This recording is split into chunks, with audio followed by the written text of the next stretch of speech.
para al final desembocar en el duodeno. El páncreas endocrino de frente al sistema sanguíneo. ¿Dónde se encuentra el carcinoma ductal? El 90% de los tumores malignos. ¿En qué parte del páncreas exocrino? En esta zona. Es en la parte ductal, no en la parte acinar, sino en la parte ductal. Es tan frecuente el tumor que cuando uno habla de cáncer de páncreas y no se especifica, siempre se refiere al carcinoma ductal del páncreas, el adenocarcinoma ductal del páncreas. Nadie dice cáncer de páncreas insulinoma maligno, no, generalmente es ductal. Casi, y eso se repite en todo el mundo. Una visión histológica de un páncreas normal, aquí vemos los acinis, que es la gran mayoría del parénquima pancreático. Aquí vemos un ducto cortado transversalmente, aquí medio tangencialmente, y aquí también. Parte ductal. Comparen esta celularidad, estas células, con esta de acá. Este es un carcinoma ductal.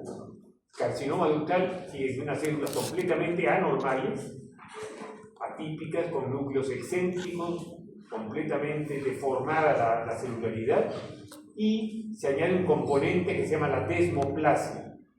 La desmoplasia es ese tejido fibroso que se encuentra entre los acinis, entre los ductos atípicos, es decir, los ductos cancerosos.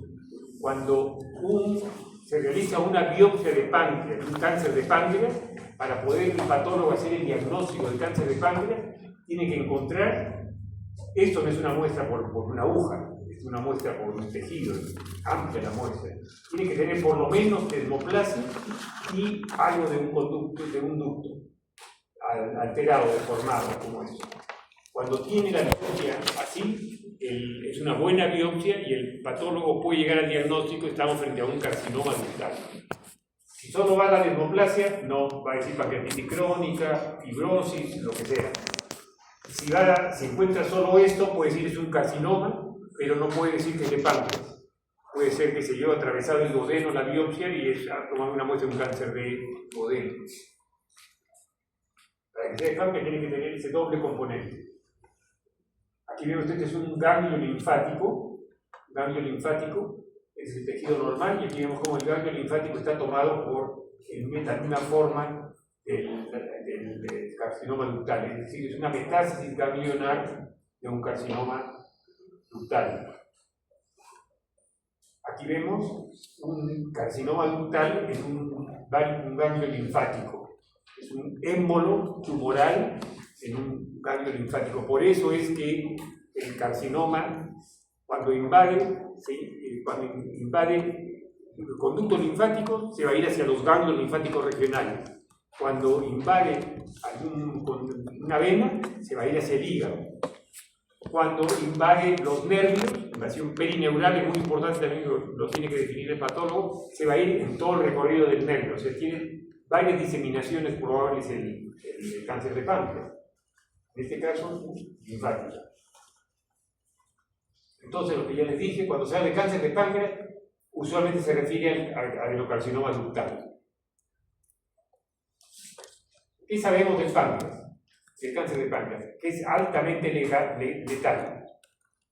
¿Cuándo se considera la letalidad? Lo vamos a ver dentro de un rato también, pero es más o menos esto. En Estados Unidos hay cerca de 50.000, 49.000 nuevos casos al año y mueren más o menos la misma cifra, es decir, poco menos. Cuando los casos nuevos y la mortalidad es muy pareja, es de alta letalidad. Cuando los casos nuevos y la mortalidad se alejan, es de baja letalidad. Este es un cáncer de alta letalidad.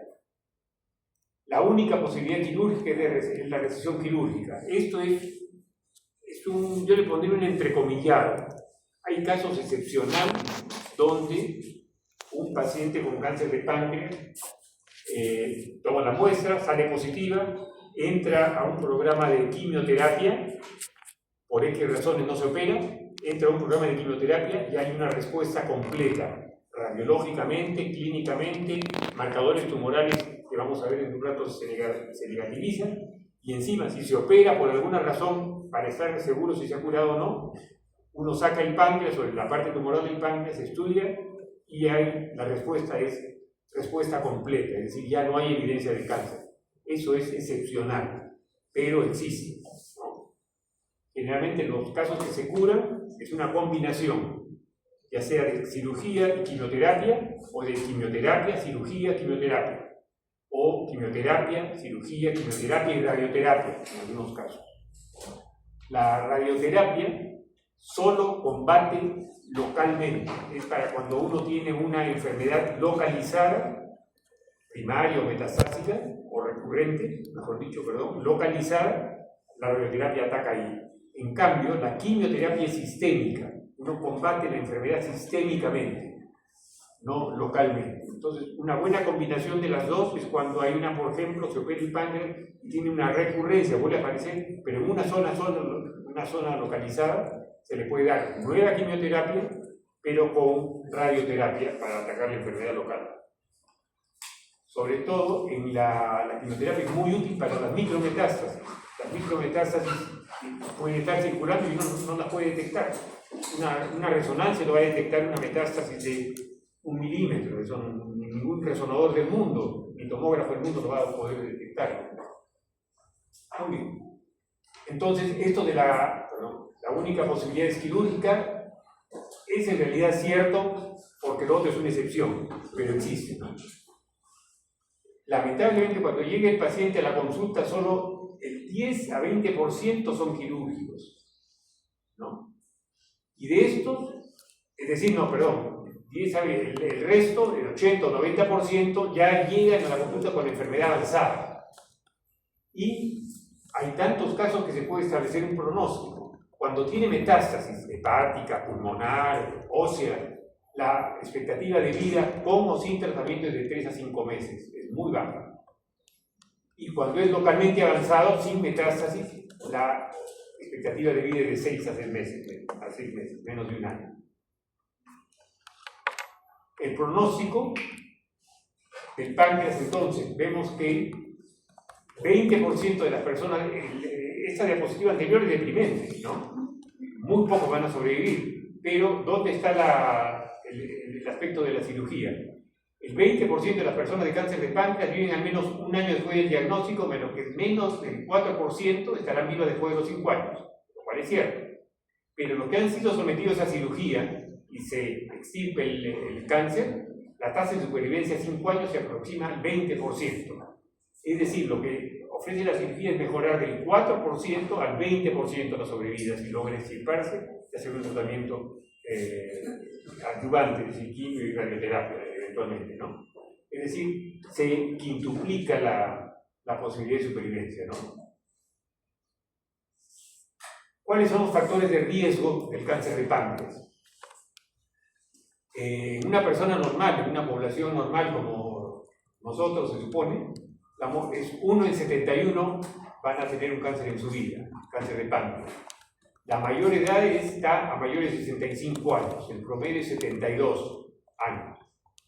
Los hombres más propensos que mujeres, raza negra, mayor incidencia. Tabaquismo es una fuerte, ahora se les ha dado muchísima importancia, ya no solo para pulmón, sino para otros cánceres, dentro de ellos el cáncer de páncreas, está relacionado con el tabaquismo. Obesidad, diabetes, pancreatitis crónica, también es un factor relevante para el factor de riesgo. Y otros factores de riesgo, cirrosis hepática, exposición a ciertos pesticidas, infección por helicobacter, alimentación, café, alcohol, pero este es el más importante también, los síndromes genéticos familiares. ¿Qué es esto? Si uno tiene un cáncer de páncreas en un pariente directo, es decir, padres, hermanos, tíos carnales, hermanos de los padres, esos son parientes directos. Si uno tiene cáncer de páncreas, tiene más posibilidades, mucho más posibilidades de desarrollar cáncer de páncreas. Y ahora se han descrito algunos síndromes asociados al cáncer de páncreas, que es el melanoma maligno, cáncer de páncreas con melanoma maligno. Es decir, si uno tiene familiares con melanoma maligno y con cáncer de páncreas, se multiplica la posibilidad de desarrollar cáncer de páncreas. Melanoma maligno, cáncer de cavidad oral, lengua, carrillo, paladar blando, paladar duro, carcinoma, cánceres cerebrales también están asociados con estos síndromes genéticos familiares. Esos estudios antes no se hacían aquí en el país, se están haciendo en el país, se está haciendo a la orientación. Aquí toman las muestras, la mandan al extranjero y viene con la respuesta de si uno pertenece o no a este síndrome genético familiar. Tampoco quiere decir que si uno tiene un pariente con cáncer de páncreas voy a desarrollar cáncer de páncreas. No pasa necesariamente, no es así. Tiene que tener este gen que se puede encontrar hoy en día. Tabaquismo. ¿Se puede prevenir? ¿Existe alguna vacuna para el cáncer de páncreas? No existe. Lo único que se puede hacer es prevenir los factores de riesgo. ¿Se pueden prevenir algunos de ellos? No. No existe en este momento nada, pero esta es la única ventana de oportunidad que se puede abrir para tratar de prevenir el cáncer. No prevenir el cáncer, sino detectarlo precozmente y tratarlo. Algunas palabras que uno tiene que conocer de cáncer en general, en términos oncológicos. La diferencia que hay entre operable y resecable. Un tumor es operable, o un paciente es operable, cuando está en condiciones para resistir una operación. Y todos los indicios es que se le puede ofrecer algo al paciente. Resecable es que se logró extirpar el tumor. Entonces no es lo mismo, puede operarse y puede que no sea resecable. Las imágenes no fueron lo adecuadamente interpretadas o era un tumor que iba más allá de lo que uno pensaba y qué sé yo, el tumor estaba ahí comprometiendo la columna vertebral, entonces es irresecable, ¿no? Entonces no confundir lo que es operable de lo que es resecable. De hecho, todo paciente resecable obviamente es operable. Se resecó porque se operó, pero no todo operable es resecable. No es un juego de palabras, sino es así. Letalidad, ya saben, es la relación que hay entre casos nuevos y mortalidad.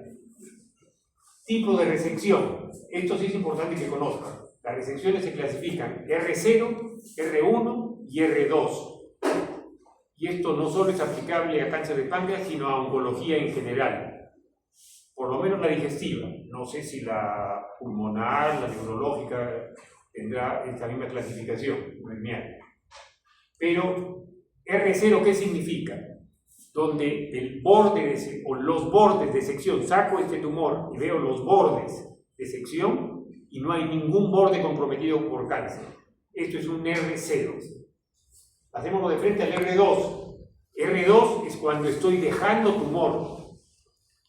No a propósito, sino porque comencé la operación y pasé a una etapa irreversible, ya que no podía regresar la operación porque ya saqué la mitad del páncreas y en eso me di cuenta de que estaba comprometido, qué sé yo, la aorta. Entonces, tengo que sacar el tumor dejando tumor. Ese es un R2. Y R1 es cuando el borde de sección está comprometido microscópicamente, no macroscópicamente, sino microscópicamente.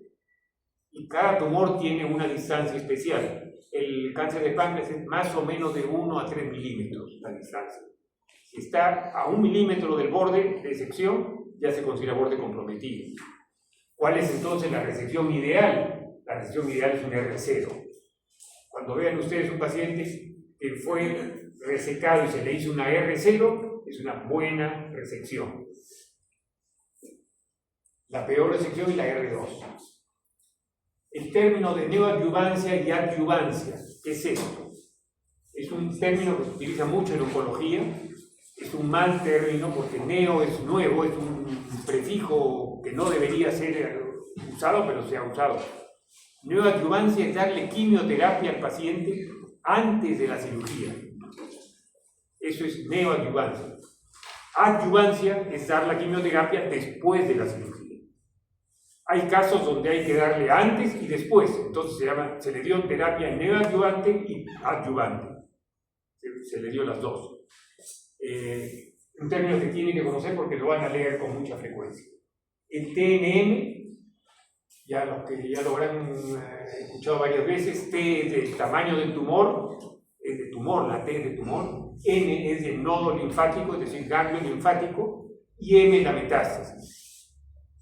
Tumor, mientras más grande es el tumor, entra en un estadio más avanzado. Mientras haya positividad de ganglios, es también avanzado. Cuando hay metástasis, es compromiso de órganos a distancia o ganglios a distancia. En la mañana hablaba con Juan y con Tommy sobre la metástasis a distancia no suele ganglionar. Por ejemplo, el ganglio de Virchow, no sé si se acuerdan ustedes, el ganglio de Virchow, que cuando uno tiene un tumor, básicamente del estómago, por lo general es más frecuente, y hay una metástasis ganglionar supraclavicular izquierda, no derecha, sino izquierda. Entonces, a pesar de que es un N, se considera M, ¿no? Porque metástasis a distancia.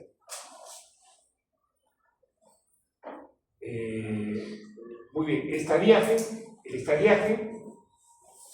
se va a ver estadiaje 1, 2, 3 o 4. Eso lo va a ver cada patología, según el TNM, para eso hay tablas. Pero en resumen, el estadiaje es mientras más bajo es el T, mientras N sea negativo y M negativo, metástasis negativo, el estadiaje va a ser mejor, va a ser 1 o 2. Mientras más alto es el T, ganglios positivos y metástasis a distancia, va a ser 4. Entre estos casos hay una mezcla, y ahí vienen el 2, 3 y 4, ¿no? Eso se ve en las tablas. ¿Qué cosa es una paliación? Esto es sumamente importante, que le voy a dedicar los últimos minutos de esta charla a ser solo para paliación. Es darle al paciente que no se le puede ofrecer una cirugía curativa ni un procedimiento curativo, es cómo asistirlo en la cosa paliativa del final que va a tener ese paciente, ¿no? Eso vamos a tocarlo al final. Otro tema que a veces confunde es el ampuloma versus cáncer de páncreas. ¿Qué cosa es esto? Vamos a ver en la siguiente diapositiva. Recurrencia. Recurrencia es que vuelve a aparecer el tumor. Vuelve a aparecer el tumor. El tumor puede aparecer en 3 lugares diferentes. Puede ser local, es decir, en el mismo sitio de la operación quedó el tumor. Esto usualmente corresponde cuando uno hizo una R1 o una R2. La recurrencia, un R2 seguramente va a ser una recurrencia local, porque dejó tumor macroscópicamente, seguramente va a ser una recurrencia local. Recurrencia regional es cuando va a los ganglios de la región, ganglios linfáticos de la región. Esto puede ser porque la pieza operatoria tenía ya émbolos linfáticos, o la resección de ganglios fue incompleta. Eso puede ser también una cirugía que no sacó todos los ganglios que debería haber sacado. Y la recurrencia a distancia es la metástasis a distancia, es decir, aparece una metástasis pulmonar, cerebral o en el hueso, ¿no? Sincronismo y metacronismo. Esto es también un término que tienen que conocer. Sincronismo es cuando hay 2 tumores simultáneamente, pero ¿cuál es la característica? Que tienen que ser de diferente estirpe. Porque yo tengo un tumor en el páncreas y una metástasis en el hígado. Eso no es sincronismo, estos son 2 tumores, pero uno es metastásico del otro. Es la misma estirpe, es una metástasis. En cambio, el sincronismo es cuando tienes 2 estirpes completamente diferentes. Qué sé yo, un hepatocarcinoma, es un estirpe del hepatocito, con un cáncer de colon, por ejemplo. No es una metástasis. ¿Cómo se diferencia? Porque el tipo histológico de colon es el mismo. Del hígado es una metástasis. Esos 2 estirpes diferentes es un sincronismo. Metacronismo, ¿qué cosa es? Es cuando tiene 2 tumores diferentes, pero en 2 tiempos diferentes. Por ejemplo, desarrolló un cáncer de páncreas, se curó, se hizo el tratamiento respectivo y después de unos meses o unos años desarrolló un cáncer de pulmón, pero no es metastásico, un cáncer de otro estirpe. Eso es metacronismo. Es diferente a metástasis. El ampuloma o periampuloma es un término que lo utilizamos muy poco nosotros. ¿Por qué? Porque corresponde a 4 posibles tumores. La ampolla de Vater está acá, y el periampuloma o ampuloma puede ser ampuloma propiamente, es decir, un cáncer de la ampolla de Vater mismo, pero también puede ser del duodeno adyacente a la ampolla de Vater. Ya no sería un ampuloma, sería un periampuloma, pero de repente también es de páncreas, que está pegado a la ampolla de Vater, un cáncer de páncreas. O puede ser de la vía biliar terminal, el colédoco terminal. Entonces el periampuloma es una especie de cajón desastre donde entran estos cuatro estirpes, ¿no? ¿Quién utiliza esto mucho? Los que no trabajan mucho páncreas, ¿no? O cuando el tumor no se puede precisar ni por biopsia, ni por imágenes, ni por cirugía, entonces le ponen un periampuloma. Nosotros casi nunca utilizamos el término de periampuloma, sino decimos es un cáncer del duodeno, un ampuloma, un cáncer de la vía biliar distal, un cáncer de cabeza de páncreas. ¿Cuál es la clasificación? Hay muchas maneras de clasificar el cáncer de páncreas. De hecho, se puede clasificar por ubicación, por el tipo histológico y por estructura. Hay varias clasificaciones para clasificar, ¿no? Veamos, por ubicación. Cabeza, cuerpo y cola. Una pregunta que uno diría que es media tonta, pero no lo es ¿dónde comienza el cuerpo? ¿Dónde comienza la cola y dónde termina el cuerpo? ¿Y dónde comienza el cuerpo y termina la cabeza? Esto había una gran discusión en el mundo. Antes se decía que la cola de páncreas uno definía el cuello del páncreas y la cola de páncreas era justo la mitad entre el cuello y la cola, ahí la mitad. Pero esto era bien arbitrario. Los japoneses, en este dibujo del doctor Reboredo de Almenara, definieron esto y qué es lo que se utiliza en la actualidad. La cola comienza en el páncreas, que es en el borde izquierdo de la aorta. En la aorta, todo lo que está en el borde izquierdo de la aorta es cola. El cuerpo es solo lo que está del lado izquierdo de la vena del eje portomesentérico, del lado izquierdo hasta el lado izquierdo de la aorta, el lado izquierdo de la vena y el lado izquierdo de la aorta. Todo eso es el cuerpo. El cuello es todo lo que está encima del eje mesentérico portal. Y la cabeza, que tiene la cabeza, el cuello pertenece a la cabeza, y aquí la parte posterior es el uncinado, esta parte que envuelve atrás, como una mano que se mete detrás y que captura los vasos mesentéricos. Ese es el proceso uncinado. Entonces, por ubicación puede haber un tumor de cola de páncreas, de cuerpo, de cuello, de cabeza y del uncinado, en cualquier de sus sitios. Cada uno tiene un abordaje diferente, tiene una metástasis diferente y tiene una estrategia quirúrgica diferente, ¿no? Por histología, obviamente se puede clasificar solo en benignos y malignos. Por estructura, hay tres tipos también: sólidos, quísticos y mixtos, es decir, sólido-quísticos. El carcinoma más frecuente es el ductal de páncreas, como les he dicho, la típica neoplasia sólida. Esta imagen me gustaría que se la grabara en la cabeza. Esto es un cáncer de cabeza de páncreas, un carcinoma ductal. ¿Cuál es la imagen? Este pedacito de acá es parénquima normal, que está captando algo de páncreas. En un corte tomográfico nunca van a ver todo el páncreas, sobre todo en los cortes axiales. Supongo que habrán explicado esto en imágenes, pero si no, se lo recuerdo. Una tomografía tiene tres cortes. Axiales es así, sagitales es así, y coronales es así. Esto es un corte axial, como cortar una salchicha, ¿no? Transversalmente. En ese corte axial no se ve cuerpo y cola. ¿Por qué no se ve cuerpo y cola? Porque el páncreas tiene esta forma. Entonces no van a ver el páncreas en una sola, tiene que hacer reconstrucciones tomográficas. En un solo corte axial no van a verlo, porque el páncreas no es así. Si es así, sí se vería en un cuerpo, en un lugar todo. Entonces vieron la cabeza del páncreas, aquí está la aorta, aquí está la arteria mesentérica superior, aquí está el riñón, el hígado, y aquí un poco de duodeno, y aquí está la cabeza del páncreas, con un poquito de páncreas normal acá, el cuerpo y cola debe estar normal, y la imagen que van a ver es esto, es una imagen hipocaptadora. Esta es la captación normal de contraste, esta parte de acá. de páncreas. Esto es una captación diferente. Es hipocaptadora irregular porque tiene zonas de necrosis, ¿no? Y tiene unos bordes irregulares, no es un círculo perfecto, como la aorta, ¿no? O una forma encapsulada, no. Es irregular la forma. Esta es la imagen típica tomográfica de un tumor de cabeza de páncreas del tipo adenocarcinoma ductal.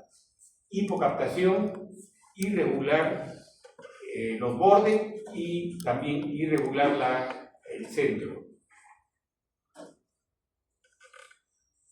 Quístico, tumores quísticos, es decir, hay sólidos, el ejemplo es el tumor de cabeza de páncreas, ductal, quísticos. Neoplasias quísticas del páncreas, están saliendo ahora muchísimas neoplasias de quistes. ¿Por qué? ¿Porque hay más que antes? No. Lo que pasa es que ahora todo el mundo se toma tomografías y aparecen pequeños quistes. Muchísimos de ellos no tienen ninguna importancia, ninguna trascendencia, pero otros sí. Como este, por ejemplo, es una típica imagen de una neoplasia quística mucinosa del páncreas, que es una neoplasia premaligna. No es maligna, pero es premaligna. No sé si se han percatado, pero aquí hay un feto.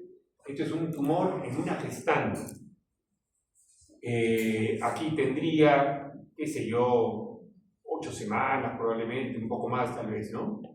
El asunto es que se diagnostica ese tumor que es premaligno y encima es hormonodependiente por la gestación. No se da solo en gestaciones, se da en mujeres usualmente que ya han tenido hijos entre 40 y 50 años y la gran mayoría son en cola de páncreas. Y el contenido es bien viscoso, es de mucus y es premaligno. ¿Cuál es el problema acá? Que va a crecer tanto el tumor por la gestación como la gestación misma. Es decir, es el Titanic que se está yendo al iceberg, van en rumbo de colisión, sin discusión, ¿no es cierto? Entonces a esta paciente le ofrecimos una operación para sacarle la cola de páncreas, el vaso y este tumor. La paciente lo conversó con su marido, dijeron no, creo que era primer hijo o era un hijo que lo habían estado buscando con mucha anticipación y tenía precaución, tenía miedo de que se produjera un parto prematuro o un aborto, lo cual es cierto. Puede producir eso, la manipulación del abdomen, ¿no? Tratamos de convencerla poniendo los pros y los contras, no aceptó la paciente la cirugía, pero sí aceptó por lo menos que se hospitalizara todo el resto de la gestación. Ya me acuerdo que estaba en el 6º mes. Que se hospitalizara todo el resto de la gestación, por si es que hacía algún problema, por lo menos podíamos operar. Aceptó la hospitalización. Todos los días íbamos a ver la ginecobstetricia, porque se hospitalizó en obstetricia, y todo iba bien hasta que una madrugada nos llaman que la paciente estaba con intenso dolor en el abdomen, se opera de emergencia y se había roto el quiste.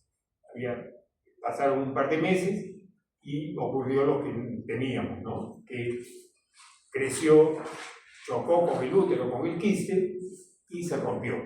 Y se diseminó el moco. Y se logró extirpar, ya se había desinflado el quiste, salió el vaso, que es la cola de páncreas, salió, y la paciente fue bien, pero después de unos 3 o 4 años regresó con unos implantes tumorales en el estómago. Había habido una siembra de este moco precanceroso en el abdomen, ¿no? Las neoplasias mucinosas, los quistes mucinosos del páncreas, sí deben de operarse por su riesgo de malignización, no así los serosos. Este es un tumor bien interesante de consistencia sólido-quística. Es una mitad sólida, una parte sólida y una parte quística. Aquí vemos el componente sólido y aquí el componente quístico. Esta es una neoplasia que se llama tumor de Franz, F-R-A-N-T-Z, tumor de Franz. ¿Por qué tiene una particularidad este tumor? Porque es un tumor maligno, de baja malignidad, pero maligno, que se da en mujeres jóvenes. ¿Qué tan jóvenes? En niñas, 12 años, 13 años, 14 años. La experiencia de nuestro servicio que publicó los primeros, creo que fueron 18 o 20 casos, ahora ya tenemos muchísimos más. El tumor de páncreas más frecuente en niños, sobre todo en niñas, es el tumor de Franz. La característica es sólido quístico, por la consistencia. Es quirúrgico. No tiene ningún tratamiento por quimioterapia. ¿Cómo hacemos el diagnóstico de cáncer de páncreas? Tenemos, como todo en medicina, tenemos la parte clínica, que consiste en preguntarle al paciente, examinar al paciente, preguntas dirigidas, siempre, con los alumnos siempre repito, no van a esperar ustedes que el paciente le va a decir como una poesía, o el himno, o una canción, le va a decir toda la letra de la canción, no. Él va a decir como él interpreta, o ella interpreta su enfermedad, en desorden, lo que se le va acordando, no lo va a hilvanar. Ustedes tienen que reconstruir eso en base a qué, a preguntas, ¿no? De repente el paciente dice, se pierde, estaba haciendo el cumpleaños de mi hermano que estaba haciendo sí, tienen que regresarlo al tema ustedes y preguntar lo que quieren ustedes para armar sus síndromes. Tienen que preguntar las preguntas pertinentes, no les voy a decir cuáles porque va a depender de la patología, ¿no? Pero viene la clínica, el laboratorio, imágenes y el estudio histológico. Estas son las herramientas que tenemos para toda patología de la medicina. Veamos rápidamente algunas de ellas. La parte clínica. ¿Cuál es la parte clínica más importante de los tumores de páncreas? Es la triada. La gran mayoría de tumores de páncreas es de cabeza de páncreas. Y la triada es dolor, ictericia y pérdida de peso. Si ustedes tienen un paciente con ictericia, dolor y pérdida de peso, tienen que descartar cáncer hasta que no se demuestre lo contrario. Así tenga cálculos en la vesícula, tiene que descartar cáncer y además cálculos en la vesícula, ¿no? No le den poca importancia a esta triada. Y una pérdida de peso, por supuesto, involuntaria, no una pérdida de peso por dieta o por estuvo con diarreas o porque no tenía dinero para comer, qué sé yo, ¿no? Si es una pérdida de peso involuntaria, es una pérdida de peso relevante. Además se pueden añadir vómitos y otros signos que no son tan importantes, otros síntomas como depresión, insuficiencia endocrina, diabetes, insuficiencia endocrina, diarreas, antecedentes familiares, trombosis, etc. Y en el examen físico se va a corroborar esto, el adelgazamiento, la ictericia. Como le dije a mis alumnos siempre, ¿dónde se ve la ictericia? Esto que les parecería una pregunta bien tonta. La ictericia se ve en la esclera, es decir, en la parte blanca de los ojos. Porque veo algunos que miran en la conjuntiva, que es donde se ve la anemia. La anemia se ve en la conjuntiva. La ictericia se ve en las escleras.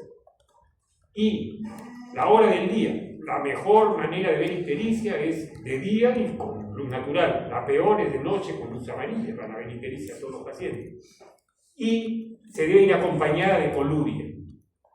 ¿Qué es coluria? Una orina más oscura que la Inca-Cola. Es más oscura, es una orina muy cargada, a veces casi como la Coca-Cola. Y sobre todo que mancha la ropa interior, ¿no?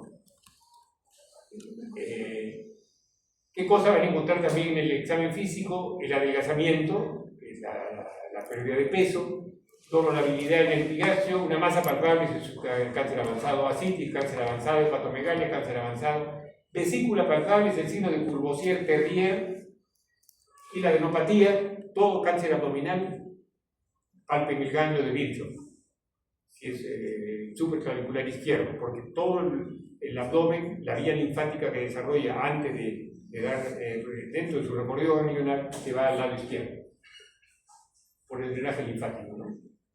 De estos, el ganglio, el Courvoisier-Terrier, ¿de dónde vino? De este par de señores, Courvoisier y Terrier, que descubrieron esto, no sé si lo pueden percibir. El signo de Courvoisier es una vesícula visible y palpable, pero eso también es el signo de Murphy, de la colecistitis, ¿no es cierto? ¿Cuál es la diferencia? Primero es que generalmente es indolora. ¿Por qué? Porque el mecanismo no es que la vesícula esté inflamada.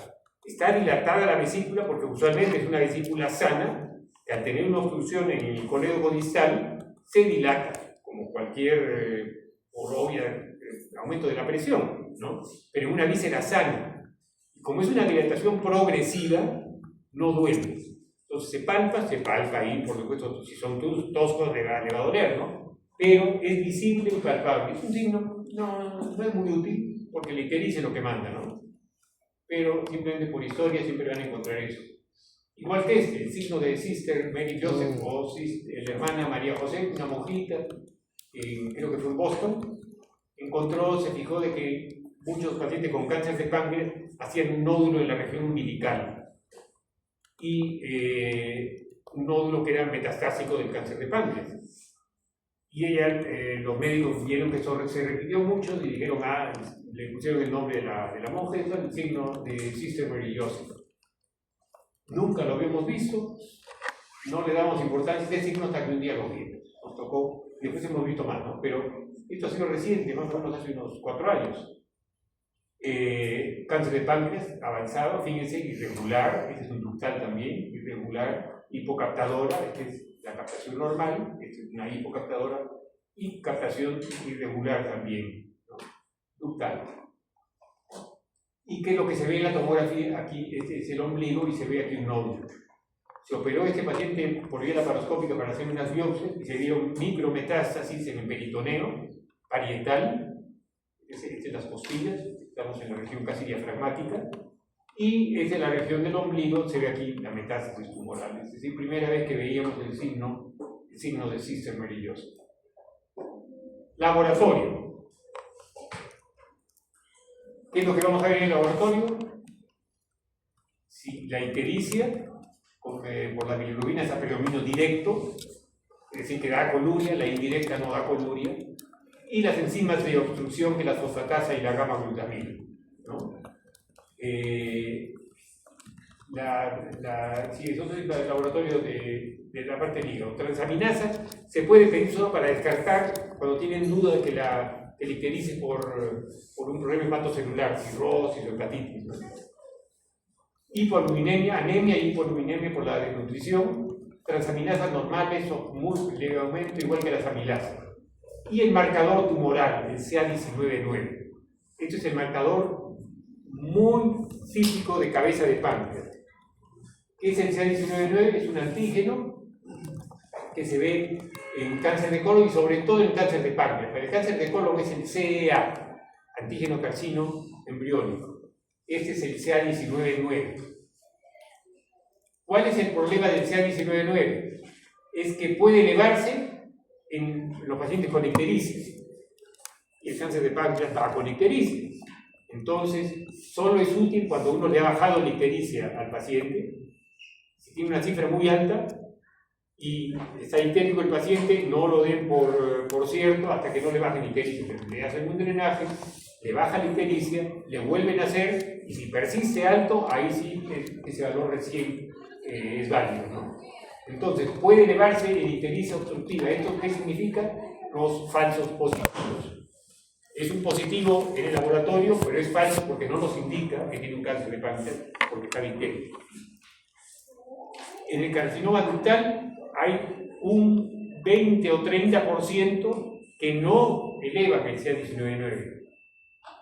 Ya tenemos falsos positivos y también tenemos falsos negativos. Tiene un cáncer de páncreas, pero no ha marcado el CA19-9. Entonces, es una buena ayuda, pero no, si es negativo, ya no tiene cáncer de páncreas, no es cierto. Tienen que correlacionarlo con el resto de datos, ¿no? Muy bien. Este es un enfoque que me gustaría que ustedes aplicaran en cáncer de páncreas, pero también pueden aplicarlo en otras patologías, ¿sabes? ¿Cómo se recomienda hoy en día hacer el enfoque para un paciente con estos síndromes típicos de cabeza y páncreas? Un síndrome histérico, le duele el abdomen, ha bajado de peso y con vómitos. Esa es la sintomatología, aparte de otras cosas, está deprimido, o diarrea, qué sé yo, otras cosas diferentes, ¿no? Pero estos son, poner ustedes los síndromes. El síndrome histérico, el síndrome doloroso abdominal, el síndrome conjuntivo y el síndrome médico. Hacen sus síndromes. Cuando tienen poca experiencia y van a empezar a hacer sus historias clínicas, van a hacer muchos síndromes. Le encuentran por ahí una manchita, síndrome dérmico. Le encuentran, qué sé yo, una alergia, síndrome alérgico. Muchísimos síndromes. Pero conforme van teniendo más experiencia, van a hacer cada vez menos síndromes. Una vez hechos los 4 o 5 primeros síndromes, el siguiente paso es ordenarlos por prioridad. ¿Qué prioridad? Prioridad que nos va a ayudar a llegar al diagnóstico más rápido. Por ejemplo, y aquí están ordenados por prioridad. Si yo pongo para mí el síndrome consuntivo, es como primer síndrome, me abro demasiadas posibilidades. El síndrome consuntivo es demasiado, porque entran desde patologías infecciosas, tuberculosis, patologías psiquiátricas, anoréticas, se me abre demasiado el campo diagnóstico. Entonces tengo que aprender a ordenarlo por prioridad, y esto también se lo va a dar la experiencia. Además, esto puede ir cambiando. ¿Por qué? Por los análisis. Van a ir llegando los análisis y pueden ir cambiando el orden de los síndromes, ¿no? Pero estos 4 síndromes están en orden. Síndrome histérico primero, síndrome doloroso abdominal segundo, síndrome consuntivo después y síndrome métrico después. ¿Qué viene después? Los diagnósticos diferenciales de estos síndromes que ustedes han hecho. Por ejemplo, el síndrome ictérico. Para cáncer de páncreas, ¿es ictericia obstructiva o no es ictericia obstructiva? Entonces tienen que pensar en otras causas de ictericia. ¿Qué van a hacer para esto? El interrogatorio y los exámenes de laboratorio, ¿no? Si está el aumento de bilirrubina directas con fosfatasa y gamma, ya con transaminasas normales, las transaminasas le están descartando el gato celular, a predomino directa, están quitando todo lo que son ictericias hemolíticas, se están ayudando en los resultados para ir descartando, los diagnósticos diferenciales los van descartando, ¿no? Se van quedando con que es una ictericia obstructiva. Puede ser benigna, puede ser maligna, eso ya viene después, ya es un diagnóstico ya más fino. El síndrome doloroso abdominal, ¿cuál es el diagnóstico diferencial más importante en todo dolor abdominal? Tiene que descartar que no tenga un abdomen agudo en ese momento en instalación. No todo abdomen agudo va a venir con intensos dolores. Cuando agarran un abdomen agudo en las primeras horas de una apendicitis, es muy difícil hacer el diagnóstico, porque el dolor encima no tiene epigastrio, ¿no?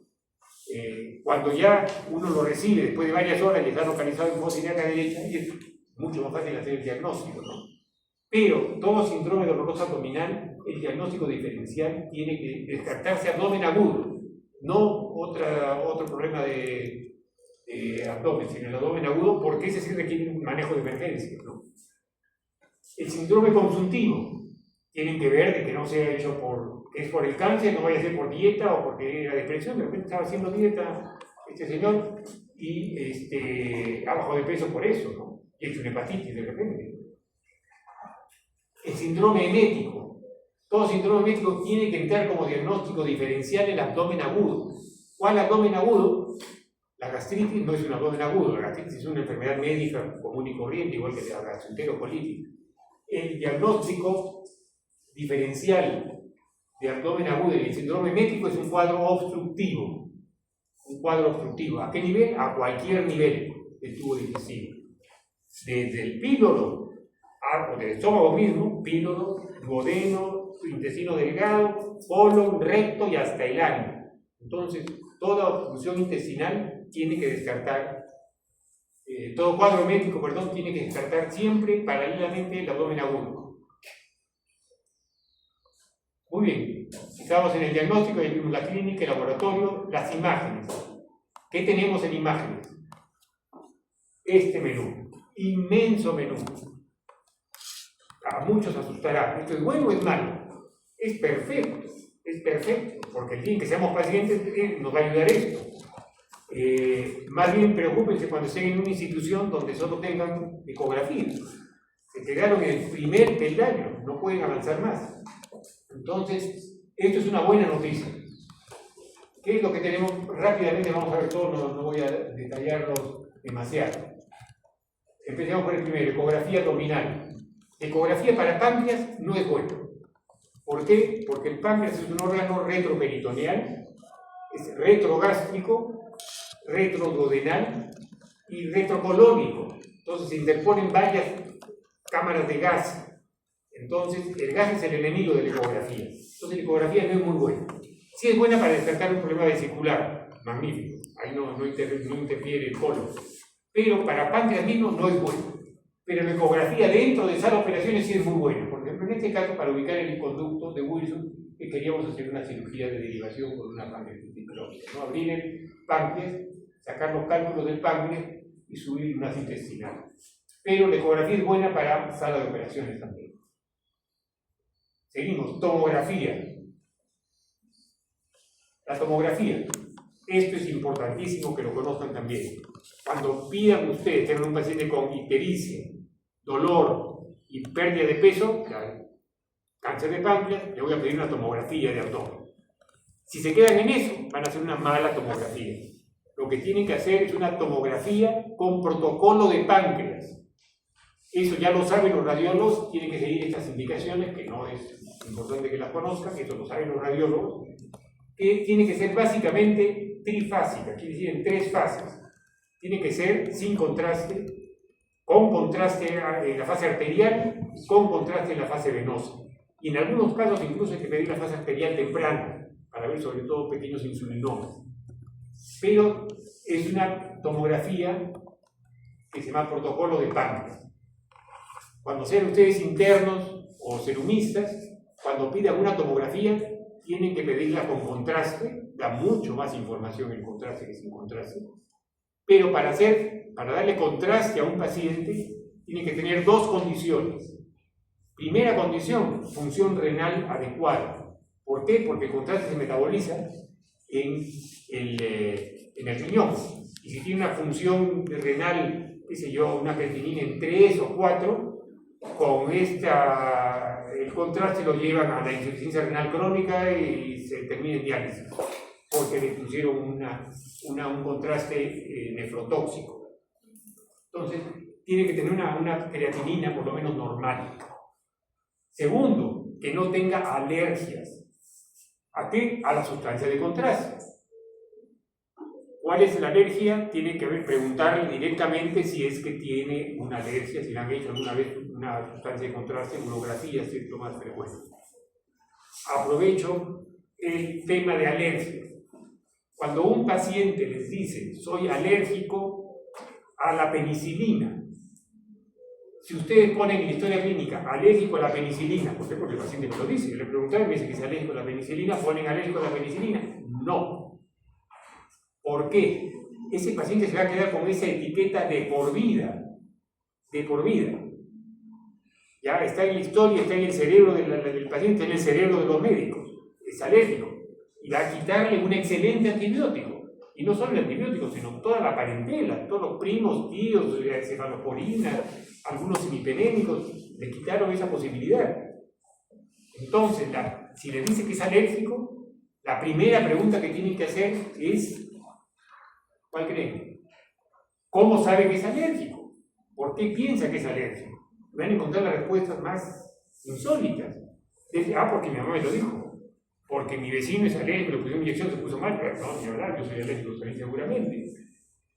O, como me dijo un paciente, fue porque me desmayé. Eso ya sonaba, puede ser una alergia. ¿Y cómo se desmayó? Porque di la jeringa y que en el momento en que cargaron la jeringa me desmayé. Eso no es alergia a la penicilina, es un vaso vagal por ansiedad, por lo que quieran, ¿no? Entonces, no se contenten con transcribir como una grabadora alérgico. Desetiquetar a un paciente es muchísimo más difícil que etiquetar. Etiqueta cualquiera. Desetiquetar es todo un problema.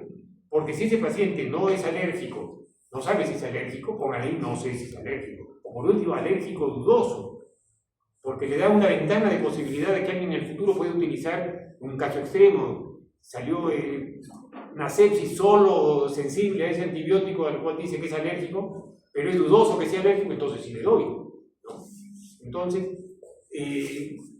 no pierdan, no se queden con la palabra del paciente alérgico sin saber ustedes que efectivamente es una alergia o algo compatible con un cuadro alérgico, ¿no? Si que se enronchó, le comenzó a rascar, le comenzó con dificultad respiratoria, tuvieron que hospitalizarlo, le tuvieron que intubar, cuadro alérgico sin ninguna discusión, ¿no?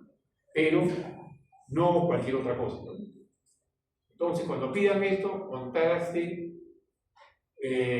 protocolo de páncreas, pero descarten alergias y creatinina normal. Aquí, por ejemplo, ven la tomografía, fíjense rápidamente, otro carcinoma ductal, y ven cómo están, este es un corte coronal, se ve cómo el tumor está invadiendo la vena mesentérica superior. Esta es la vena mesentérica superior, y aquí está la vena esplénica formando la porta. Eso no se ve la porta hasta acá. Pero aquí vemos el tumor, que está invadiendo. Es decir, es muy detallado cuál es el protocolo PANC. Aquí vemos un corte axial de la misma. Vemos que la vena mesentérica está tomada aquí, el mismo anterior, ¿no? Se ve tanto en el corte coronal como en el corte axial. Invasión arterial. Aquí se ve la arteria, este se llama el signo de la lágrima. La arteria normalmente se debe ser circular, aquí se ve alargada. Esto es una invasión, el tumor está acá y la arteria está dentro. Este es un tumor localmente avanzado. Esto es metástasis, las metástasis hepáticas. Aquí carcinomatosis, ascitis y estos implantes peritoneales. Metástasis, enfermedad metastásica. La tomografía es muy precisa cuando se hace. Sí. ¿Hay María José? Sí, tiene razón, puede ser que sea, efectivamente, sí, aquí parece. Sí, tiene toda razón. Sí, bueno, en la siguiente clase lo voy a decir. ¿Cómo te llamas? ¿Cómo? Julio. Muy bien, síndrome de Julio. Endoscopía. ¿Perdón? No. Resonancia. Estamos en resonancia. Resonancia, ¿qué tenemos acá? La resonancia es muy buena para todo lo que es tumores quísticos. Tomografía es buena para los tumores sólidos, pero la resonancia supera a la tomografía en tumores quísticos. Lo ideal es los dos. En casos dudosos tenemos que tener tomografía y resonancia. Cada uno tiene ventajas y desventajas. Por ejemplo, acá es el mismo paciente, ¿eh? Es un tumor quístico, microquístico, que aquí en la tomografía se ve como un tumor sólido. Y en la resonancia se ve claramente que es un tumor quístico. Esta hipercaptación es quística. Entonces, son tan pequeñitos los quistes, tan pequeñitos y pegados uno de otro, que da la sensación que fuera sólido, pero no lo es, ¿no? Por eso es bueno combinar en algunos casos, como en este caso, ¿no? O este otro, fíjense, un insulinoma, el mismo caso, ¿no? Una tomografía, aquí se ve el insulinoma, pero no tan claro, ¿no? Podría ser parte del páncreas, pero en la resonancia se ve claramente el insulinoma ahí señalándonos que es un insulinoma, ¿no? ¿Qué otra herramienta tenemos? La endoscopía. Aquí vamos a ver un pequeño video antes de explicarles. Los tumores mucinosos, los que son premalignos, muchos de estos tumores botan este moco hacia el Wilson, hacia los conductos secundarios, terciarios, llegan al Wilson y salen por la ampolla. Algunos en ese trayecto producen pancreatitis, por eso esos tumores están asociados a pancreatitis. Pero en algunos casos se ve la salida del moco por la ampolla, y esto se llama el ojo de pescado o la boca de pescado, ¿no?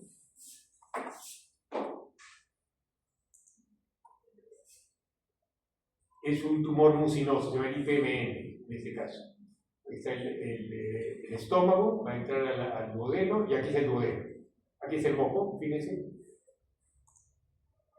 Esta es la ampolla de Baker, bien alargada, una papila grande, y esta es la salida del moco por la ampolla. Por esta forma se le llama el ojo de pescado y algunos llaman la boca de pescado. Esto es típico de la salida de un moco por la ampolla. Este paciente tiene un tumor quístico mucinoso en alguna parte, ¿no? ya sea IPNN, neoplasia quística, un adenocarcinoma mucinoso, en fin, cualquiera de ellos, ¿no? Ecoendoscopía. Supongo que ya saben lo que es la ecoendoscopía. La ecoendoscopía es un endoscopio que tiene en la punta un ecógrafo, ¿no? ¿Por qué es bueno la ecoendoscopía para páncreas? Por una sencilla razón. Cuando uno hace una ecografía abdominal, la distancia que hay entre el traductor y el páncreas es, qué sé yo, esa cantidad, ¿no? Unos 7 centímetros. Pero cuando uno mete el endoscopio, lo pega en la cara posterior del estómago, insufla el estómago, que es lo que hacen los gastroenterólogos. La pared del estómago, al insuflarse, se aplana la pared del estómago, se hace como una lámina. Y la distancia entre el transductor y la superficie del páncreas es de milímetros nada más. O sea, pasar de 7 centímetros a que sea esa cantidad es mucho más fino para hacer diagnósticos de tumores muy pequeñitos. No en todo el páncreas, la cola de páncreas es más difícil de verlo por ecografía, por ecoendoscopía, pero en la cabeza y cuerpo sí es muy útil. Aquí se está viendo el tumor y además a través tiene un canal de trabajo y se puede tomar una biopsia del tumor. Ahí está, por ejemplo, esta es la aguja que está tomando la muestra del tumor. Colangiotransparieto hepática. Ya creo que deben de saber lo que es la colangiotransparieto hepática. La colangiotransparieto hepática es meter una aguja o anestesia local a través del hígado y anestesia local nada más.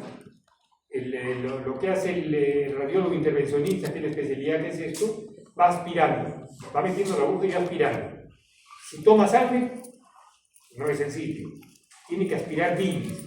Si aspira bilis es que está en un conducto biliar y en ese momento mete la sustancia de contraste para pintar el árbol biliar. Y a través de eso ya puede hacer otros procedimientos, por ejemplo meter un tubo para dejar un drenaje externo, en caso de que quisiera dejar un drenaje. Puede meter una canastilla para tomar una biopsia. Puede hacer diferentes procedimientos, pero el procedimiento es la colangiografía transparieto hepática. Una cosa que quiero que se acuerden de esto es que cuando el paciente se le hace su colangiotransparieto hepática, si lo hacen con una aguja normal, con cada inspiración baja el diafragma y sube el diafragma, inspiración y expiración. Entonces, esa aguja, imagínense, metida, una aguja rígida, normal, metida en el hígado, un hígado que se mueve así, ¿qué es lo que está haciendo? Estamos seccionando, cortando el hígado. Entonces, esta aguja tiene que ser una aguja especial que es flexible. Se pone así. En el momento en que el paciente se mueve, la aguja se va moviendo junto con la respiración. Entonces no secciona en paréntesis. Se llama la aguja de Shiva. Les digo esto para que no se les ocurra hacer una colangiotransparieto con una aguja normal. No, van a producir una hemorragia tremenda en el paciente. CEPRE, ya conocerán lo que es la CEPRE, es abordar la papila. Y para cáncer de páncreas no es muy útil. ¿Por qué? Porque el páncreas está por fuera de la vía biliar. Entonces, tomar una biopsia de acá es muy difícil. Pero, salvo que invada el conducto biliar, pero sí es bueno para meter una prótesis para bajar el ictericia. Para drenar al paciente se le mete una prótesis en este procedimiento, como en este caso es una prótesis. Esta es la CEPRE. Y por último tenemos el PET scan. El PET scan es una tomografía, pero con emisión de positrones. Es mucho más complicada, muy fina para hacer el diagnóstico de cualquier neoplasia, no de cualquier, sino de la mayoría de neoplasias que son hipermetabólicas, ¿no? Aquí vemos un tumor de páncreas, aquí vemos un tumor de páncreas, aquí vemos un tumor de páncreas con metástasis en el hígado, pero si se dan cuenta no tiene la misma anatomía de una tomografía o una resonancia, son imágenes más borrosas, porque son específicamente para detectar actividad metabólica, ¿no? Metabólica anormal. Tiene algunos falsos positivos, como algunos procesos inflamatorios, a veces diagnostica metástasis ósea y sin embargo es un problema degenerativo o osteoarticular de la vértebra, en fin, ¿no? Pero es un buen recurso, el PET scan. Muy bien, nos quedamos al final. ¿Qué nos queda dentro de nuestro diagnóstico? Clínica, ya hemos hecho laboratorio, imágenes, nos queda biopsia. Tenemos para biopsia muchas opciones, varias opciones. Tenemos percutánea, endoscópica, endoscópica y quirúrgica. Veamos rápidamente. Esto es una biopsia con guía ecográfica. Aquí el radiólogo intervencionista está mirando el monitor de la ecografía y está pulsando el páncreas. Y aquí lo está haciendo. No, este es lo de acá, este es guía tomográfica. Esto es la visión de una biopsia percutánea de páncreas por vía ecográfica y este por vía tomográfica. Aquí vemos la aguja que está llegando a la cabeza del páncreas, falta todavía un poco para llegar. Y este por vía ecográfica. Las dos las hace el radiólogo intervencionista. Probablemente esta es más fina, más precisa. CEPRI para biopsias no es buena, como les he dicho, pero sí para cáncer de vía biliar, ¿no? Por ecoendoscopía, les decía que el ecoendoscopio tiene un canal de trabajo, entonces llega, esta es la distancia que les digo, esta pared para llegar a la cabeza de páncreas, son delgaditos, son la mucosa que siempre está aplanada. Aquí incluso está bien lejos, esto se puede pegar mucho más. Y se toma la biopsia, aquí vemos cómo se va a llegar la aguja a tomar la biopsia de acá. Laparoscopía, aquí en este caso se ve una metástasis hepática. Y por laparotomía, con una aguja especial, se toman las biopsias respectivas, duodeno e hígado. ¿Cuáles son las malas noticias para las biopsias? Que tienen riesgos. ¿De qué dependen los riesgos? Como todo en medicina, el factor institucional, es decir, que tengan los equipos correctos, el factor operador, es decir, que el radiólogo intervencionista sea experimentado y sepa, dicho de paso, el radiólogo intervencionista es una excelente opción para los que tienen que hacer primero radiología y después pasan a radiología intervencionista. Hay muchos cirujanos que han hecho cirugía, la recién cirugía y después se han hecho radiólogos intervencionistas. Lo mejor de los dos mundos, ¿no? Y la otra variable, ¿cuál es? Institución, operador y, la más importante de todas, suerte. La suerte. Si te toca una arteria que no está donde debería de estar, te va a hacer una complicación. Por eso es que tienen que firmar un consentimiento informado. Tienen complicaciones. Mientras más experimentado sea el cirujano y mejor el equipo, menos riesgo. Pero el que le diga que el riesgo es cero, está mintiendo, ¿no? Los riesgos están aproximadamente menos del 1%, el riesgo bien bajo. Exige de recursos técnicos y humanos, y las respuestas puede ser muestra insuficiente, es decir, el radiólogo biopsia de una metástasis en el hígado normal, no llegó al sitio, ¿no? Muestra insuficiente o falsos negativos. Muestra insuficiente cuando, por ejemplo, solo tomó coágulos, o de células solo 4 o 5 hepatocitos y no llegó a... o de tumor de páncreas solo vio el carcinoma ductal, pero no vio la desmoplasia, o al revés, ¿no? Falsos negativos, falsos positivos no hay. Lo que hay son falsos negativos o muestras insuficientes. ¿Qué hay que hacer eso? O repetir el examen o pasar a otras pruebas, ¿no? Ideal versus real. Este consejo también se los doy a todos, incluso a los residentes. Cuando ustedes estén trabajando en un centro, así sea el centro más pobre y miserable del planeta, cuando tengan un caso ustedes clínico, piensen primero qué es lo que harían en un mundo ideal, todo lo que harían idealmente. Después aterricen. Todo esto, de aquí solo puedo hacer eso. ¿Por qué? Porque si se acostumbran de frente, de esto ya solo me voy a esto de frente. Su cerebro ya va a dejar de pensar en una serie de cosas y se van a ir por lo más fácil.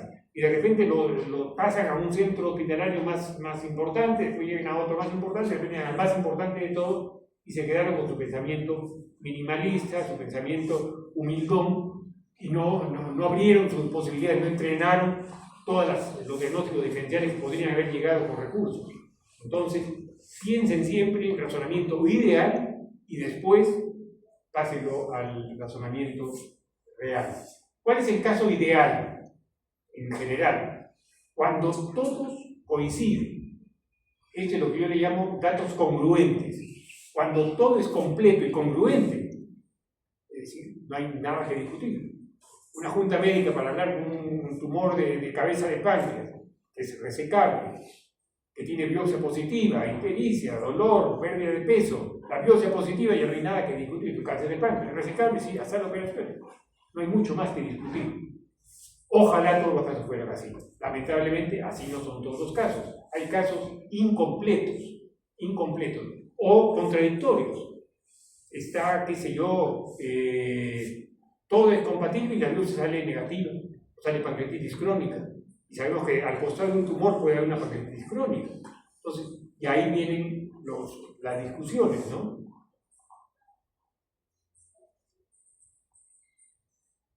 Entonces, cuando no es completo, cuando no es congruente todos los datos de la historia, tenemos varias alternativas. Repetirlo todo otra vez, observar y repetir, operar y ver qué encuentran. Este dilema debería ser poco frecuente hoy en día con las tecnologías de imágenes, pero nuestros casos que nos llegan al hospital son muy complicados, muchos de ellos, que están metidos diferentes enfermedades, tumores, con tuberculosis, con antecedentes de otros tumores, es decir, casos muy complejos, y tenemos esto de acá. ¿Cuál es la conclusión que quiero decirle con esto? Que en la medicina y en la vida no van a encontrar los blancos y negros. ¿Es esto? ¿Se opera o no se opera? ¿Es cáncer o no es cáncer? No, van a tener una serie de matices. Y en esta serie de matices tienen que tener un plan de trabajo. Y muchos de esos matices los pueden corregir repitiendo todo, observando, repítanlo, pero después de un tiempo, observo, convérselo con el paciente, decirle, fíjense, estamos en dudas. Esto parece un cáncer, pero no lo es, la biopsia salió negativa, podemos operar, le sacamos el tumor y ¿qué pasa si no hay cáncer? No estamos seguros. Entonces, le planteamos esto, sería bueno esperar unos 2 meses y le volvemos a tomar la biopsia. No queremos esperar más porque de repente el cáncer ya avanza, si es que es cáncer.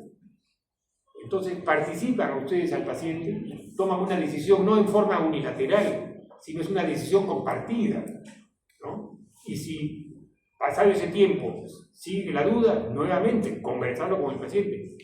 Operemos y vemos que sale o sigamos observando un par de veces más.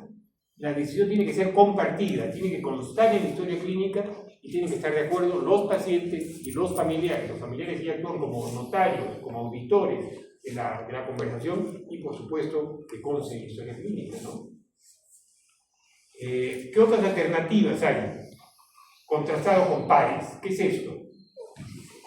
Nosotros tenemos en el hospital, supongo que en otros lugares también, yo trabajo aquí en la Almenara, trabajaba, me jubilé hace un par de años, pero sigue el convenio con diferentes hospitales, centros de páncreas de diferentes lugares del mundo. Tenemos en Latinoamérica a Brasil y Argentina. En Estados Unidos tenemos los 2 mejores centros de cáncer de páncreas y en Europa tenemos uno en Barcelona y otro en Alemania. Entonces, podemos, por medio de chats, porque ni siquiera es por mail, y por video podemos discutir los casos y nos dan su opinión. Y a veces quedan igualitos de confusos que nosotros, ¿no? Pero tenemos otra opción, es eso, conversar con pares. Por supuesto, si están en una provincia perdida en el CERUMS, no se van a comunicar con Islandia, ¿no? Pero por lo menos pueden conversar con un residente en algún hospital o con otro interno, otro serumista en otra localidad, o mandar las fotos a algún profesor, qué sé yo, ¿no? Pueden documentarlo ahora mejor, buscar segundas opiniones, pueden googlear por último, en fin, tienen más recursos ahora. Lo que no deben de hacer es creer que solo existe el sí o el no, el operar o no operar, el blanco y el negro, ¿no? Hay abanico de matices, ¿no? Muy bien, los estadios del cáncer de páncreas, ya eso les he explicado, el CNM, ya los diferentes estadios siguiendo las tablas. Páncreas endocrino, muy rápidamente, los islotes de Langerhans, es el páncreas endocrino, son tumores más raros. El que encabeza la lista es el insulinoma. El insulinoma tiene la regla de los 90%. 90% son únicos, 90% miden menos de 1 centímetro y 90% son benignos. Entonces, casi siempre va a caer en ese porcentaje de 90% de esos 3 datos, ¿no? Gastrinoma o Solingen es un tumor muy raro, solo tuvimos un caso y fue con metástasis hepática que debutó, un caso muy malo, muy agresivo. Este es un tumor que, si bien es raro, es bien curioso. Es el glucagonoma, un tumor que el diagnóstico lo hace el dermatólogo. Debuta el caso con un eritema necrolítico migratorio. ¿Qué es esto? Esto de acá. Este es un caso que nos derivó el dermatólogo del hospital diciendo: aquí tiene un glucagonoma. La tomografía no tiene tomografía. ¿Y cómo sabe que tumor? Porque tiene eritema necrolítico migratorio. Y tomamos la tomografía y aquí está. El glucagonoma lo operamos y aquí está. A los pocos días de estar hospitalizado se le fue quedando solo la parte seca de la... Es tan frecuente este eritema que se llama síndrome de glucagonoma, ¿no? Tumores raros, si no lo fuera el anterior. También esto, hidatidosis pancreática primaria, muy raro, muy raro. Hemos tenido 3 casos. Lo presentamos en un congreso en Viena. Nunca habían visto ni siquiera uno.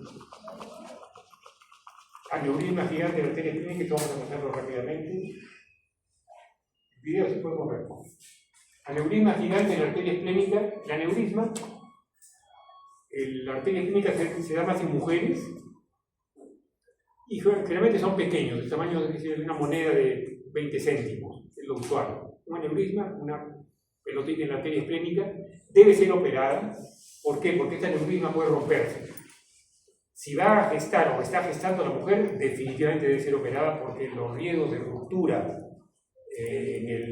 durante la gestación es altísimo. La mortalidad fetal, 100% cuando se rompe. 100%, no 1%, 100%. Y este caso fue un aneurisma gigante. Es muy raro este caso. Lo voy a presentar. Se operó por la paroscopía.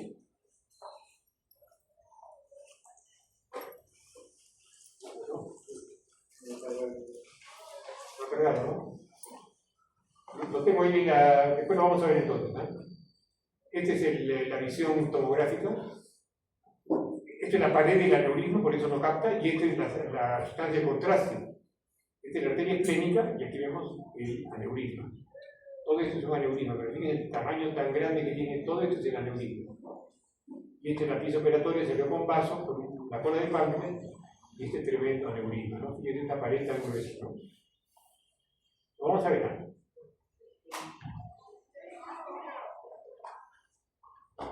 Muy bien. ¿Qué tratamiento tenemos para el cáncer de páncreas? Cirugía, quimio y radio, ya les he mencionado. Entonces, hay diferentes tipos de cirugía. Esto no es necesario que lo sepan ustedes, pero sí pueden saber que hay técnicas muy simples, que es la enucleación, es decir, sacar solo el tumor. Esto es para tumores benignos. Nadie va a sacar un cáncer solo sacando el tumorcito. No tiene que salir con páncreas, bordes libres de tipo R0. El insulinoma no, porque es benigno, ¿no? Puede sacarse la parte distal del páncreas, se llama pancreatectomía distal, la cual puede ser con el vaso o sin el vaso. Pancreatectomía central, se puede sacar del centro del páncreas, dejar la cola y la cabeza. El problema es la cola, porque la cabeza drena el páncreas exocrino, lo va a drenar al Wilson, pero la cola no lo va a drenar, entonces hay que subirle un gas intestinal o el estómago, conectarlo a la parte distal. Pancreatectomía central. Pancreatoduodenectomía, es la operación más frecuente que se hace, la operación de Whipple. Es una tremenda cirugía que ahora les voy a dar los pasos que tiene. Y por último, la pancreatectomía total. ¿Existe la pancreatectomía total? Por supuesto que sí. ¿Uno puede vivir sin páncreas? Claro que sí. El páncreas no es un órgano vital. El páncreas tiene 2 funciones, exocrina y endocrina. ¿Cómo le damos la función endocrina? Con insulina. ¿Y cómo le damos la exocrina? Con enzimas pancreáticas. Ahora hay enzimas pancreáticas y el paciente va bien. Y se puede incluso medir la eficiencia de la insuficiencia exocrina con la ausencia de estatorrea, y el dosaje de insuficiencia pancreática exocrina se hace midiendo la elastasa fecal. La elastasa es una de las enzimas que fabrica. Dosar amilasas y lipasas en heces es muy complejo. La elastasa no, es más sencilla. Entonces, la elastasa fecal es un buen índice de insuficiencia exocrina. Mientras más baja sea la elastasa fecal, es más posible que tenga una insuficiencia exocrina en el paciente. Y la paliativa, son los tipos de cirugía. Esto es la enucleación, pancreatectomía, lo dejamos para el lugar. Esto es la pancreatectomía central, se saca la parte central y se hacen dos. Aquí se cierra la cabeza del páncreas, va a montar hacia el duodeno, y la parte distal se anastomosa a una intestinal, ¿no? Esta es la pancreatectomía central, otra pancreatectomía central. Son cirugías que se hacen con poca frecuencia. Pancreatectomía total, se saca todo el páncreas. Aquí tiene una pancreatectomía total con vaso, parte del píloro y todo el duodeno y un poco de yeyuno. Duodeno pancreatectomía. Esta es la operación más conocida del páncreas. Tiene dos fases, una fase resectiva y una fase reconstructiva. El páncreas, por razones anatómicas, un ejemplo, si uno tiene un pedazo de intestino, tiene un tumor en el centro del intestino, ¿qué es lo que hace? Corta acá, saco el tumor y conecto esos dos, ¿no es cierto? Con el páncreas eso no existe. ¿Por qué? En la cabeza del páncreas. Porque la circulación es común. ¿Común entre qué? Entre vía biliar, páncreas, duodeno. Es la misma vasculatura. Entonces no existe la cirugía pequeña de cabeza de páncreas. Todas son cirugías grandes. ¿En qué consiste la fase resectiva? En sacar la vesícula, el colédoco distal, se deja aquí, en el páncreas común, el colédoco, después se saca una parte del estómago, o por lo menos el píloro. Algunos dejan todo el píloro, pero en el servicio se ha estandarizado sacarle con el píloro.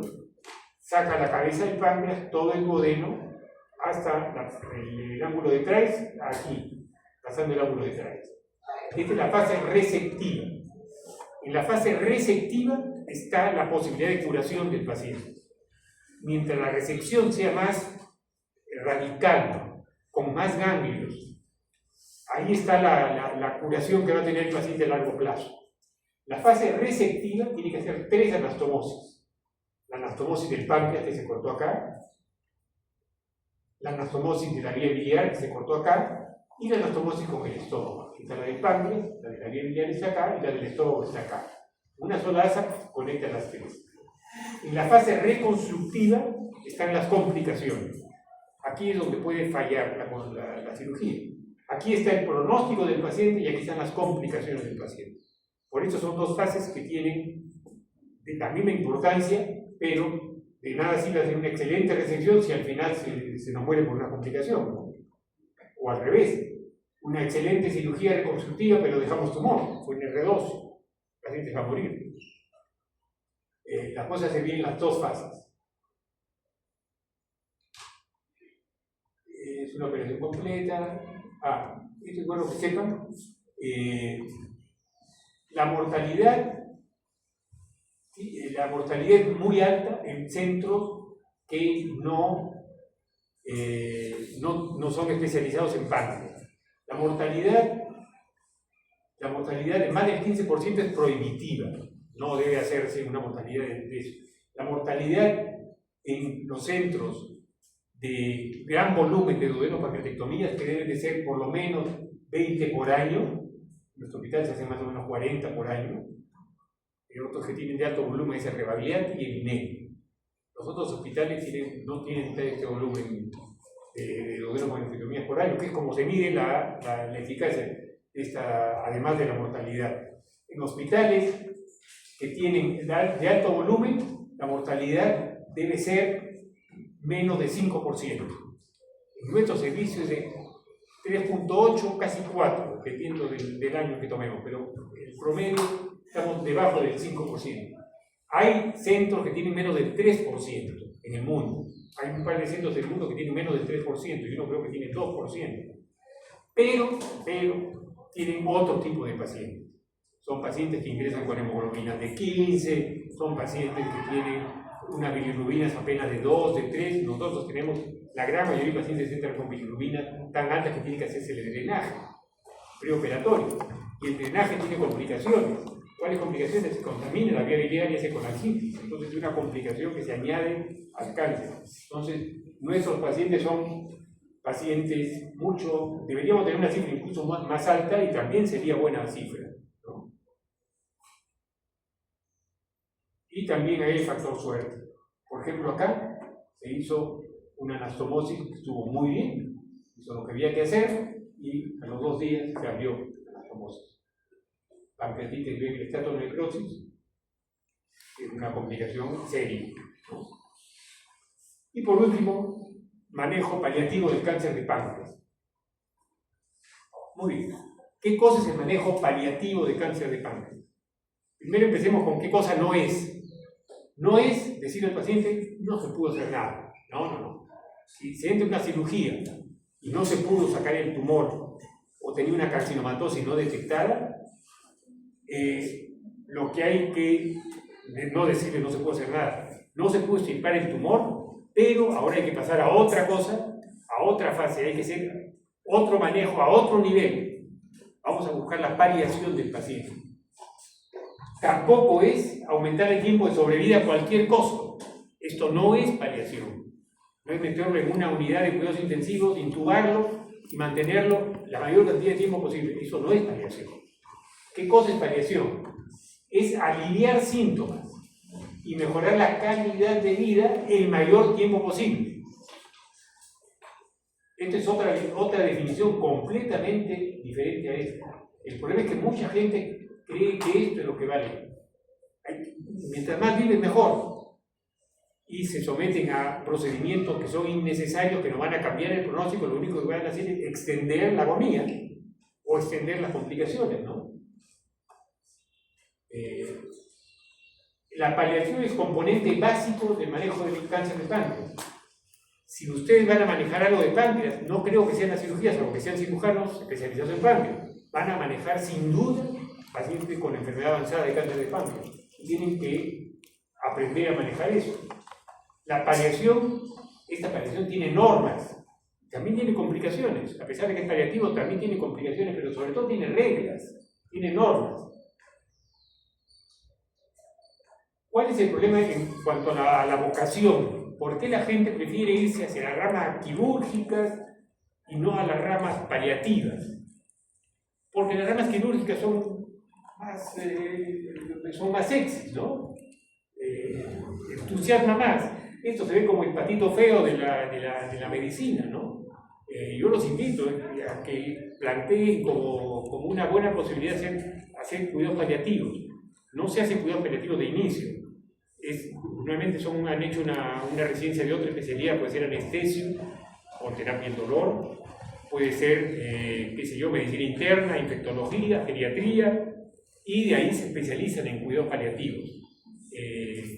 La SAMAR, por ejemplo, tiene un diplomado en cuidados paliativos. La Cayetano creo que tiene una residencia o una maestría, no estoy seguro. No, residencias creo que no hay en el Perú, pero sí hay en Chile, por ejemplo, maestría de residencia de cuidados paliativos. Es una excelente opción. Radiología intervencionista, cuidados paliativos. Son cosas que uno cree que no son deprimentes, hablar de cáncer todo el día, no tienen idea del beneficio que le dan al paciente. Y eso lo transmiten ustedes. A veces son excelentes cirujanos, pero los pacientes se les complican, se les mueren.